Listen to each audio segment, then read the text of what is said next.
the Signal Oil Program. Yes, the Signal Oil Program, the Whistler.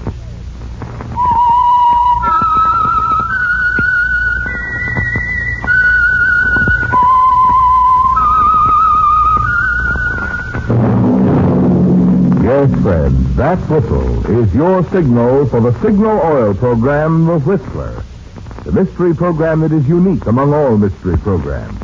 Because even when you know who's guilty, and you see his every move or know his complete plan, you always receive a startling surprise at the final curtain. In the Signal Oil Program, the Whistler.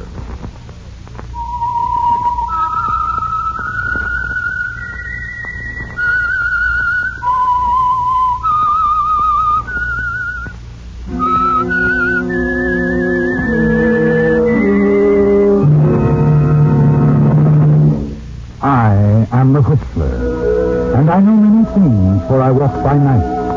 I know many strange tales hidden in the hearts of men and women who have stepped into the shadows. Yes, I know the nameless terrors of which they dare not speak. Yes, friends, it's the Whistler for tops in entertainment. And for tops in gasoline quality, it's Signal. It takes extra quality, you know, to give you extra mileage. And Signal is the famous Go Farther gasoline. So look for the Signal Circle sign in yellow and black that identifies independently operated signal stations from Canada to Mexico. And now the Whistler's strange story. Golden Opportunity.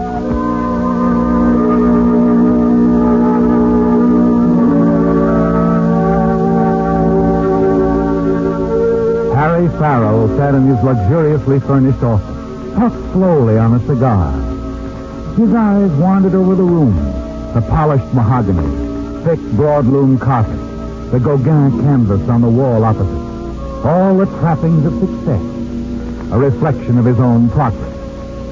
Harry Farrell had reached the top, the apex of a pyramid, with a broad, solid base built upon years of scheming, planning, meeting people, and a fortunate marriage.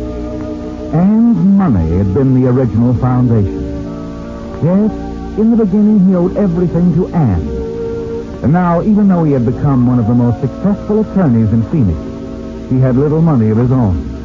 Gambling debts, high personal expenses, bad speculations were a constant drain on his earnings. Yet, as long as he had Anne, he felt secure. For he knew he could always count on her to ease the financial strain. Excuse me, Mr. Farrell. Oh, Miss Mullins, what is it? I thought you'd want to know. They've come. What's come? The travel folders.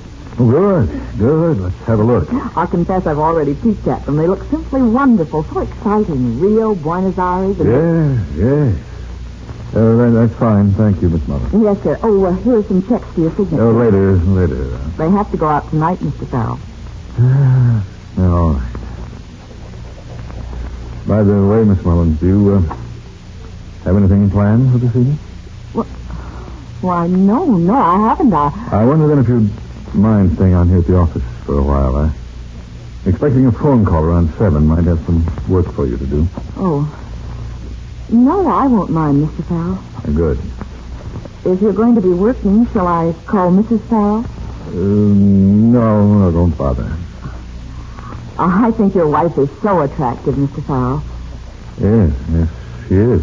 Just yesterday, Sue Avery, she's a secretary down at Hamlin Stone, came to me with the nicest compliment for Mrs. Farrell. Oh? She happened to see Mrs. Farrell going into the Arizona Biltmore for lunch. Sue said she was the smartest-looking woman in town. That was nice of her.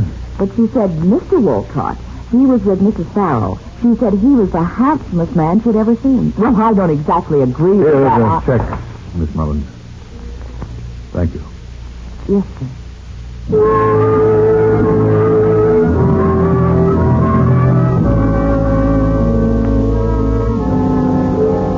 They all know, don't they, Harry?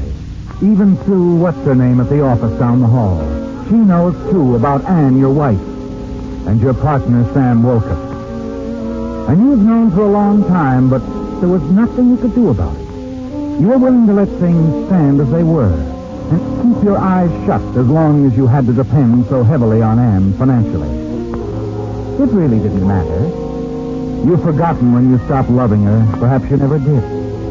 No, you're only interested in holding to her until you're on your own feet, until you have enough money of your own to live the way you want to live.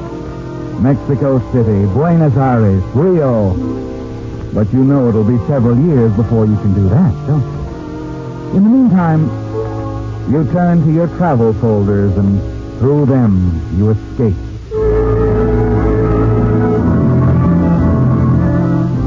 A few minutes before 7, you put down the last of the folders. And then as you lean back in your chair, you hear a door slam. And an instant later... Yes, Miss Mullins? Mr. Farrell, I think something's happened. It's Mr. Walcott. He just came in. He looked awful. What do you mean? I can't explain it. It frightened me, the look on his face. Well, where is he? In his office. All right, I'll go in. You hurry across the room to the door leading into your partner's office. Open it. In the half light, you can see him sitting at his desk, staring vacantly at the green blotter. Sam, what's the matter? Oh, it's you. What's wrong, man? Wrong? Look, will you tell me? I killed her, Harry. I killed her. What? I killed Anne. Anne? You don't know what you're saying. You've been drinking. Yes, that's right. I've been drinking. But I killed her, Harry. She told me it was all over between us. She was standing in the library near the fireplace. I fired. She settled down. She's dead, Harry. Mr. Farrell, shall I call the police? No. Look, a skunk. He doesn't know what he's saying. Don't call anyone. Yes, Mr. Farrell. I wanted to call the police. I'm running this, Sam. You're not yourself. Now lie down on that couch until I tell you to get up. I'll be back in a moment.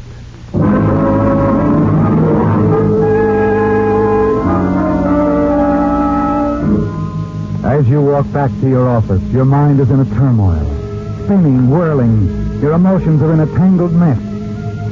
Then as you close the door behind you, a strange feeling of happiness creeps over you. Suddenly you realize you're free. Free to live the life you've always wanted to live. And your wife is dead. Her money is all yours now. You hurry to the telephone. Dial your home. You've got to make certain she's dead, don't you, Harry? You wait. And wait. There's no answer. And then you realize it's Thursday, the maid's day off. You're about to replace the receiver when... Hello? Hello? Hello? It was Anne, your wife, wasn't it, Harry? The voice of a ghost. A voice like a heavy blanket, stifling all those warm, new thoughts of a new life. You glance at the gay, colorful travel folders on your desk. Your dream. The dream that came true for but a brief moment. Anne is alive. She's ruined everything, hasn't she? No. She can't do this to me. I won't let her. I won't let her do this.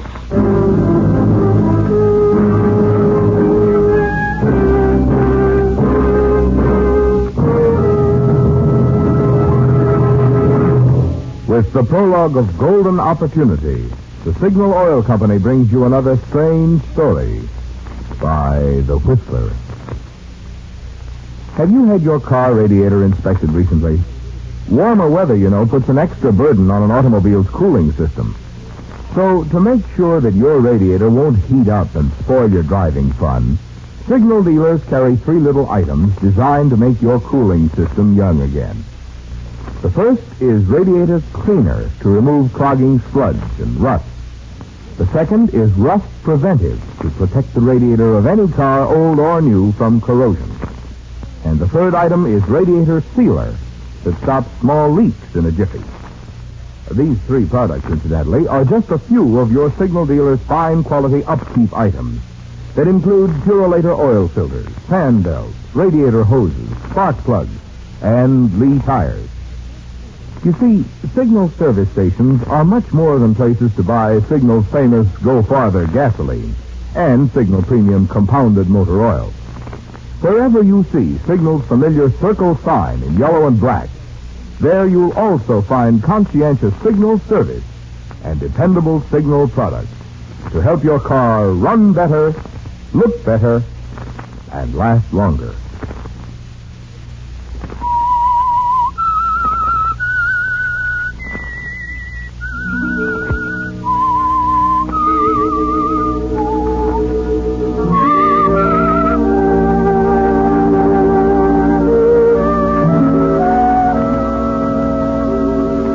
When your law partner, Sam Wolcott, told you he'd killed your wife, there was no feeling of loss, was there, Harry? By his act, Sam had cut away your chains, had made you a free man to live your life as you'd always wanted to live it. Anne's death would have made it possible for your dream to come true.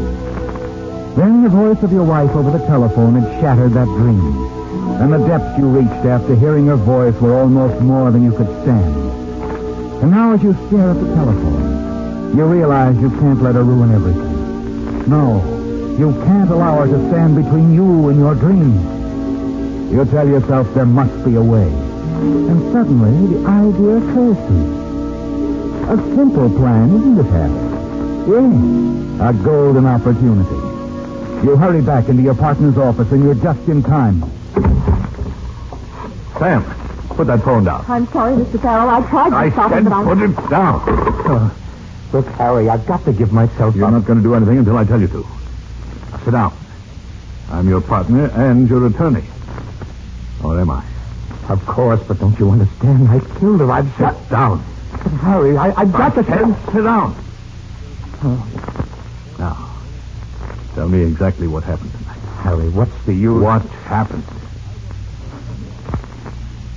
Well, Anne and I, we've been in love for quite some time, Harry. I don't suppose you knew. Go on. This afternoon she called me. Said she had to talk to me. It was important. I guess right then I knew what was coming. As it turned out, I was right. What do you mean? Tonight, she told me it was all over between us. She just didn't love me anymore. I sort of went crazy. I had the gun. I couldn't stand the thought of not seeing her anymore. You shot her? Yes. How many times? I don't remember once, I think. She was standing by the fireplace, holding the glass in her hand, smiling. I pulled the trigger. She fell. I turned, ran, came here. Where's the gun? The gun? The gun. Did you leave it at the house? No. No, I have it here in my pocket. Give it to me. I said give it to me. Mr. Farrell, please, you're not... Keep out of this, Miss Mullins. Here it is, Harry. Well, go ahead. Why don't you pull the trigger? Don't be a fool. All right, then. Call the police. I want to get this over. No. Well, if you won't, I will. You're not calling anybody. Not yet. Oh, Mr. Farrell, is he... He doesn't know what he's saying. A little nap will sober him up. Come along, Miss Mullins. Are you going to leave him like this? He just knocked out. He'll be all right. Are you sure? Of course. All the drinking he's done, he'll probably sleep for an hour. That'll give me time to figure things out. Are you going to the police? No. I'm going home to see what really happened. I don't call anyone while I'm gone, and if Sam should wake, don't let him call anyone. Plug the switchboard if you have to. Tell him the lines are out of order. Yes, Mr. Farrell, but... You can handle it, Miss Mullins. I'm counting on you. I'll handle it, Mr. Farrell. Good. Remember, no one must know about this until we're absolutely sure. Yes, I understand. Mr. Wolcott's been drinking. I can't believe he did this terrible thing. Now remember, don't do anything till you hear from me.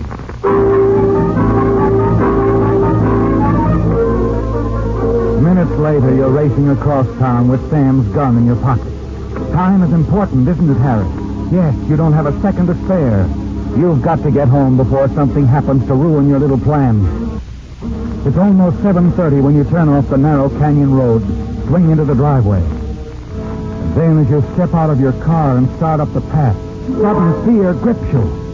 The house is dark. And you know you're too late. Anne is gone. Anne? Anne? You hurry into the library. Anne, where are you? The study is empty, too. Yes, your simple little plan has collapsed, hasn't it, Harry? Anne has left the house. You turn, walk back to the library, and pour yourself a drink. It was the opportunity of a lifetime, wasn't it? A golden opportunity to set up for a perfect murder. And then as you sink into the heavy leather chair across from the fireplace. Hello, darling. Anne. I was upstairs. Thought I'd lie down for a while. I've had a horrible headache. Anne, Yes? that bruise on your forehead. I just had a little accident. It's nothing, really. What's the matter, dear? Why are you looking at me like that? I just left Sam at the office. He told me all about it. I see. Well, now you know. I'm glad you do, Harry. He might have killed you. I suppose. I was so startled to see the gun, I jumped back, tripped over the chair. I fell just as he fired. Struck my head against the fireplace. Does anyone know about this? Did you call the doctor, the police? Of course not. You didn't tell anybody? Can't you see the headlines? Other man attempts to kill prominent attorney's wife. No, Harry, no one knows. Fine. Fine. Did Sam tell you why he tried to kill me? Yes, Sam, he did. Were you terribly hurt? I'm not even surprised. You knew. Everyone knew. And you didn't say a word. What good would it have done? Oh, it might have done a lot of good in the beginning. I doubt it when two people fall in But I love. wasn't in love with Sam. He thought you were. Yes, but dear, You told him you were, didn't you? Sometime? Yes, I guess I did. But Harry went... Oh, you know what I mean. Yes, Sam. Listen, I know darling, what- please, You don't have to explain to me. I'm not blaming But you. I want to explain. I never loved him, really. It was just that, well, you became so wrapped up in your work, always in court. I was bored. Yes, I understand. I only turned to him because you weren't around. I'm sorry, darling. Very, very sorry. I hope you can forgive me. Please, Harry, you must forgive me. You've got to know it always was you. No one else but you. Yes, of course. I hope you can forget, too, darling. I'll do all I can to make it up to you. I'll do anything. Will you, Anne? I've been thinking. You've always wanted to go to South America. Why don't we go, Harry, the two of us? Oh, we'll make it a wonderful trip. A second honeymoon. I don't know. What do you say, darling? A second honeymoon. You're sure that's what you want? Mm-hmm. Move over. Yes, sure. But, first, how about fixing my drink? All right, give me your glass. I left the decanter near the fireplace. I think I'll have one myself. You know, Harry, my headache's almost gone now. That's fine. What'd you have in your drink, darling? Plain water or soda? Harry, did you have plain water or...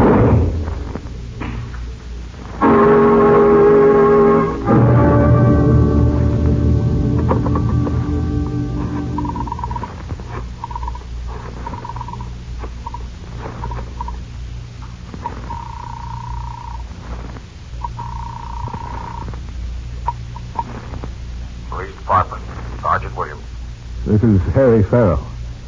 372 Bedford Canyon Road. You better send someone. My wife has been murdered.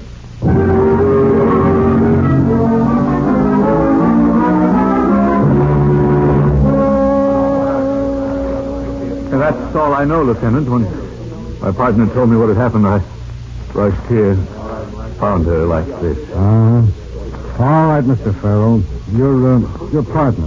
Where is he now? Back at the office. Counselor. Oh, Thank you. About Mr. Walcott. You say he's at your office? yes, that's where I left him. He was quite drunk. I thought it best to take the gun away from him. I think we'd better get down there and have a little talk. All Hey, right. Mr. Farrell. Yes? How long has this romance been going on between you and... Come on, Farrell. Later, boys, later.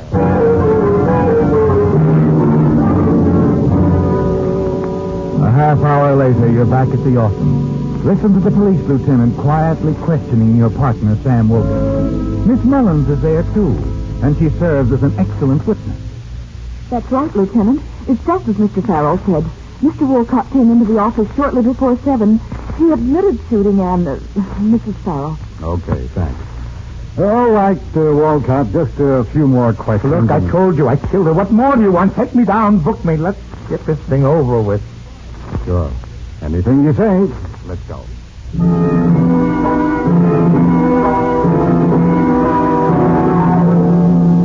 You struggle to keep the smile from your lips as the police lead Sam Wolcott out of the office, a condemned man. It's all over, isn't it, Harry? Your plan worked perfectly, and you're free at last. You heave a sigh of relief, walk back to your desk, and then you realize you're not alone in the room. Miss Mullins is standing by the window, staring at you. A strange expression on her face. One you've never seen there before. Mr. Farrell, What is it, Miss Mullins? after you left the office tonight, while you were on your way home to see if your wife was dead, Yes. she called me on the telephone. You almost buckle under you. You reach out, grip the edge of your desk for support, as a wave of panic sweeps over you. She knows, doesn't she, Harry? Miss Mullins knows that you, not Sam Wolcott, killed your wife. You stand there paralyzed, unable to speak. Finally, Miss Mullins breaks the silence. She called about some tickets. Wanted me to arrange passage for the two of you to South America. A second honeymoon, she said. I see. Mr. Farrell, Yes. you don't have to be afraid. I won't tell anyone. What was that again? I said, you don't need to worry. I'll never tell a soul. I know it's wrong, but I can't help it. You're doing this for me, aren't you, Miss Mullins? Yes.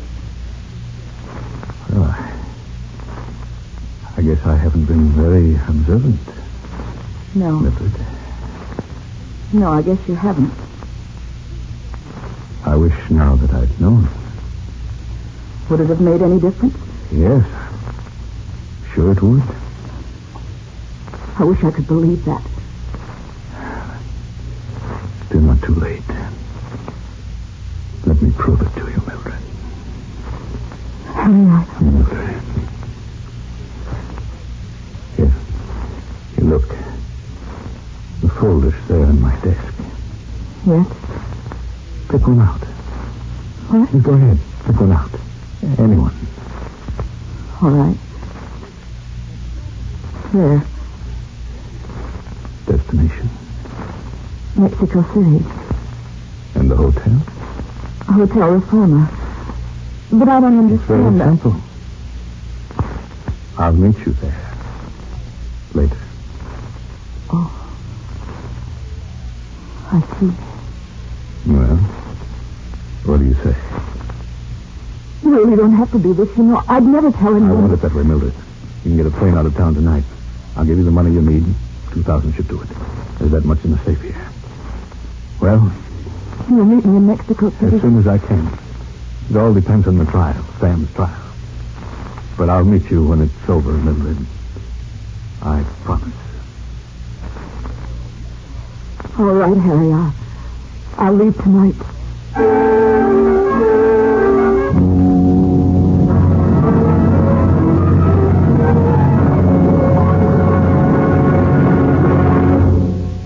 Whistler will return in just a moment with the strange ending to tonight's story. You hear a lot these days about the trend back to good old-fashioned value in buying.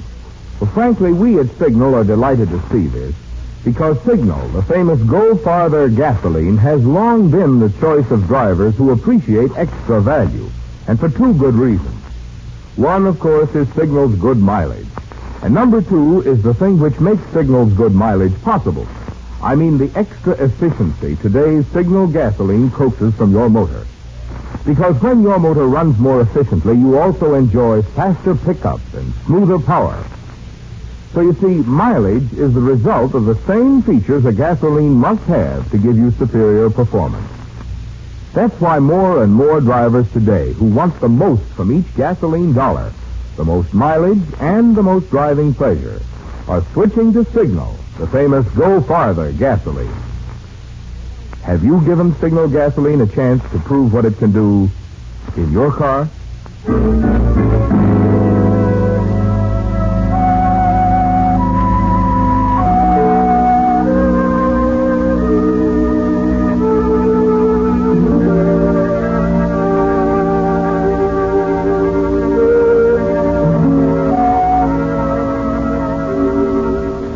It's over, isn't it, Harry?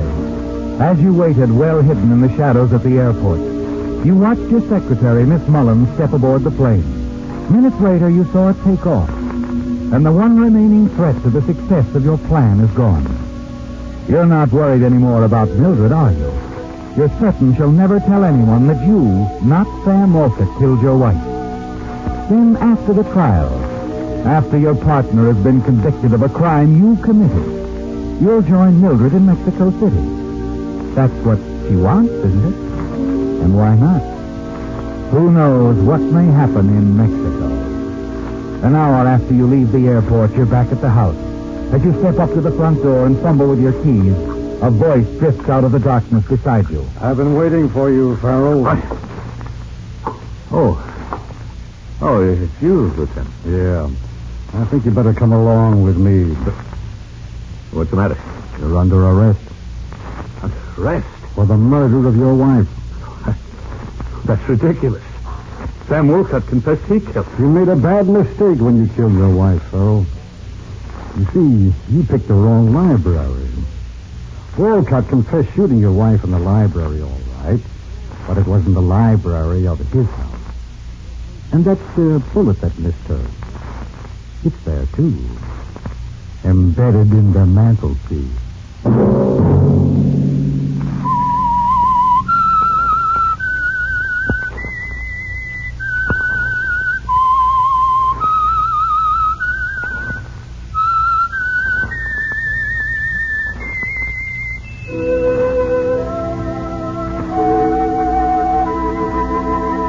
Let that whistle be your signal for the Signal Oil program, The Whistler, each Sunday night at this same time. Brought to you by the Signal Oil Company, marketers of Signal gasoline and motor oil, and fine quality automotive accessories. Signal has asked me to remind you, to get the most driving pleasure, drive at sensible speed, be courteous, and obey traffic regulations. It may save a life, possibly your own.